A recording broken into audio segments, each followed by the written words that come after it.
இருக்குடா. என்ன இப்படி அசத்துறீங்க? சூப்பு வேற லெவல்ல இருக்கு. காஃபி சொல்லவே வேணாம். பேசாம ஒண்ணு பண்ணலாமா? என்னது?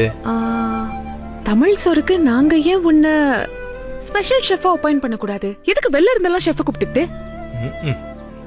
அடி பாவி, பொண்டாட்டி மேல காதலோட காஃபி போட்டு எடுத்துட்டு வந்தா நீ என்னடானா என்ன சமையல் வியாபாரத்துக்கு கூப்பிடுற? இதுதான் கொடுமைங்கிறது. உலகத்திலேயே நமக்கு ரொம்ப பிடிச்சவங்க கிட்ட ஒரு ரியாக்ஷனை எதிர்பார்த்து நாம ஒண்ணு செய்வோம். ஆனா அவங்க கொடுப்பாங்க பாரு ஆப்போசிட்டா ரியாக்ஷன் ஒண்ணு. பொண்டாட்டினாலே அப்படிதான் போல இருக்கு. அப்படி இல்லடா, நல்லா இருக்குன்னு பாராட்டுறதுக்காக சொன்னேன். சரி குடிங்க, ஆறிட போச்சு.